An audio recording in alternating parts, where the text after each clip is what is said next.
Friends, હું છું તૃપ્તિ. ઘરની રસોઈ ચેનલ પર આપ સૌનું સ્વાગત છે. આજે આપણે બનાવીશું કાંદા પૌવા. જી હા મિત્રો, બટેકા પૌવા તો સૌ કોઈ ખાતા હશે, પરંતુ જો આવી રીતે કાંદા પૌવા બનાવશો તો ખૂબ ટેસ્ટી લાગશે. નાના મોટા સૌ કોઈને ભાવશે ને ટેસ્ટ બહુ સરસ લાગે છે. ચલો જોઈએ રેસીપી. તો સવારના નાસ્તામાં ફટાફટ બની જતો આ નાસ્તાની રેસીપી તમે ચોક્કસ નોંધી લેજો. સૌથી પહેલાં અહીંયા આપણે જાડા પૌવા લેવાના છે. અને આ જે બટેકા પૌવા બનાવવાના પૌવા આવે છે જાડા એ જ.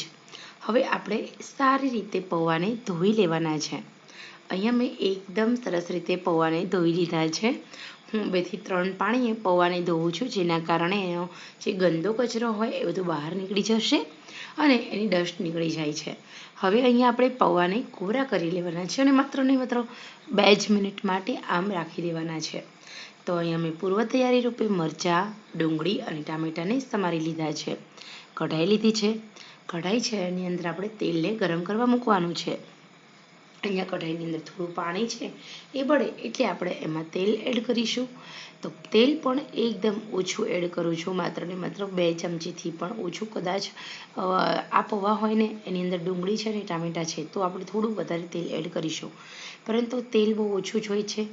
હવે આપણે સરસ રીતે સાંતળી લઈશું. રાઈ એડ કરવાની છે. રાઈ છે ને એ ફૂટે એ પછી આપણે જીરું એડ કરીશું. જીરું સંતળાય એટલે તરત જ આપણે થોડી હિંગ ઉમેરવાની છે. હિંગ ઉમેરી દઈએ એટલે આપણે એમાં એડ કરવાના છે મરચાં, ડુંગળી અને ટામેટાં.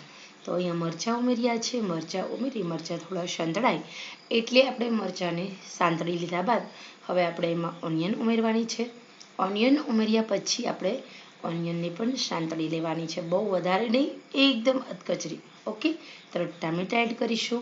ટામેટાં એડ કરીને પણ સાંતળી લેવાના છે, માત્ર ને માત્ર 30 થી 40 સેકન્ડ, એટલે કે અડધા મિનિટ સુધી તમે સાંતળો અને પછી તમે થોડા મસાલા કરો. મસાલામાં હળદર, નમક બધું ટેસ્ટ અકોર્ડિંગ એડ કરવાનું છે. અડધી ચમચી હળદર, અડધી ચમચી નમક, સાથે કશ્મીરી લાલ મરચું. આ કાંદા પૌવા થોડા તીખા હોય છે તો વધારે સરસ લાગે છે. થોડું અમથું રેશમ પટ્ટો અને સાથે આપણે થોડું ધાણા જીરું અને સાથે આપણે ગરમ મસાલા, મેગી મેજિક મસાલો થોડું અમથું સ્લાઇડ એડ કરવાનું છે, વધારે નહીં, માત્ર થોડો પૌવાનો ટેસ્ટ અલગ આવે એટલા માટે. હવે આપણે અડધું લીંબુ નીચોવી દીધું છે અને આપણે સરસ રીતે આમ હલાવી લઈએ. હવે આપણે જે પલાળેલા પૌવા છે એ પૌવાને ઉમેરી દઈશું અને સરસ રીતે હલાવી લઈશું. તો બસ અહીંયા એકદમ ધીમે ધીમે તમારે તમારા પૌવાને હલાવવાના છે. પૌવા તૂટી ન જાય, બિકોઝ પૌવા પલાળેલા છે એટલે શાંતિથી સાચવીને આપણે પૌવાને હલાવીશું. તો અહીંયા આપણે પૌવાને હલાવી લઈએ. ગેસની આંચ એકદમ મીડિયમ રાખવાની છે આ પ્રોસેસ દરમિયાન. તો નવી રસોઈ શીખતી બહેનો માટે આ સરસ મજાની રેસીપી છે, બહુ ટેસ્ટી બને છે આ કાંદા પૌવા. તો અહીંયા તમે જોઈ શકો છો એકદમ સરસ રીતે મેં હલાવી લીધા છે પૌવા.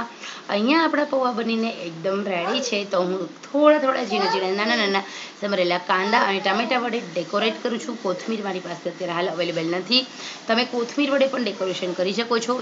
દાડમના દાણા અને ઝીણી નાયલોન સેવ હોય એ તમે એડ કરો. બીટનું છીણ એડ કરો, બહુ મસ્ત પૌવા લાગશે. ખરેખર આ રેસીપી બનાવવા જેવી છે.